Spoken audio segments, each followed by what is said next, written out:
Kami dari kelompok 3 beranggotakan 4 orang, yaitu Yasmin Salsabila dengan NIM 0305212029 dan dengan saya sendiri Nabila Fitria 0305212021 dan Nisa Ida Rusakinah Harahap dengan NIM 0305211015 dan terakhir Ananda Aditya Harahap dengan NIM 0305211010. Kami dari kelas PMM 1 Prodi Pendidikan Matematika Fakultas Tarbiyah dan Keguruan. Dosen pengampu yaitu Muhammad Aji Prasetya MPD, yaitu kami akan membahas tentang pertumbuhan dan perkembangan anak.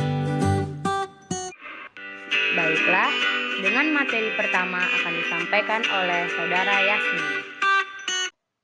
Baiklah, saya Yasmin Salsabila akan memaparkan materi kami yang pertama, yaitu pertumbuhan dan perkembangan anak. Kita tahu bahwasanya setiap makhluk hidup tentu akan mengalami proses pertumbuhan dan perkembangan. Begitu juga dengan manusia yang sejak dalam rahim ibunya, kemudian lahir menjadi bayi, akan mengalami proses pertumbuhan dan perkembangan untuk mencapai fase menjadi manusia dewasa. Pertumbuhan itu sendiri memiliki banyak definisi menurut para ahli. Kami sudah merangkumnya menjadi sebuah pernyataan. Pertumbuhan adalah perubahan secara kuantitatif yang artinya bisa diukur pada aspek fisik manusia yang terdapat pengaruh faktor internal dan eksternal. Nah, perubahan kuantitatif itu ataupun pertumbuhan bisa kita lihat dengan misalnya ada seorang bayi yang baru lahir dengan berat 3,4 kg dan panjangnya 50 cm ataupun ukuran tulangnya sebesar 11 cm. Nah, itu adalah bentuk pertumbuhan anak.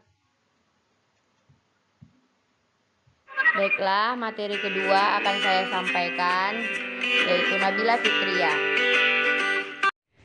Selanjutnya, saya Nabila Fitria akan melanjutkan materi dari Yasmin, yaitu tentang perkembangan anak.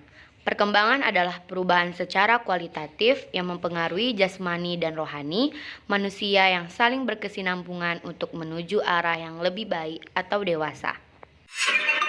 Dan materi ketiga akan disampaikan oleh Nisa Ida Rusakinah Harahap.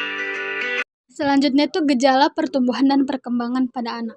Yang pertama itu gejala pertumbuhan pada anak. Pertumbuhan manusia diawali dengan peristiwa awal yang dikenal herediter, yaitu pewarisan ciri fenotipe dari induk kepada keturunannya, baik melalui reproduksi seksual ataupun reproduksi aseksual, sehingga keturunan berupa sel maupun organisme tersebut memperoleh informasi genetik dari induknya. Nah, itu dia gejala pertumbuhan pada anak.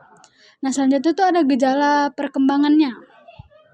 Nah, setiap manusia yang mengalami gejala pertumbuhan tentu akan mengalami gejala perkembangan, karena pertumbuhan dan perkembangan adalah dua hal yang saling berkaitan.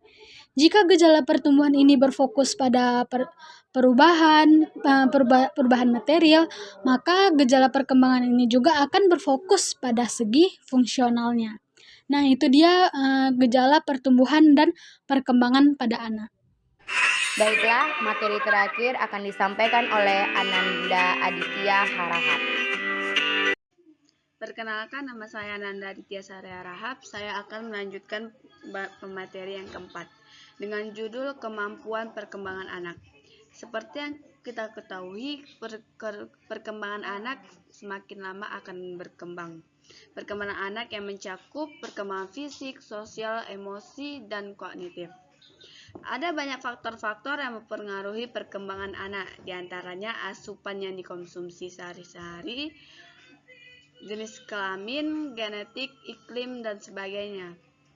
Namun, itu semua dapat membantu mengoptimalkan tumbuh kembang anak dengan mencukupi kebutuhan gizi, memberikan pola asuh, pendidikan, hingga kasih sayang bagi anak.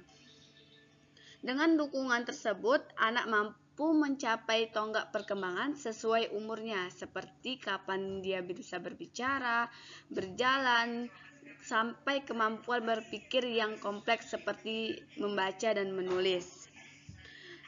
Ada para ahli berpendapat, John dan Nohalokha menyatakan perkembangan anak mencakup perkembangan sosial, perkembangan emosional, perkembangan fisik, perkembangan spasial, perkembangan kognitif, dan maupun perkembangan bahasa.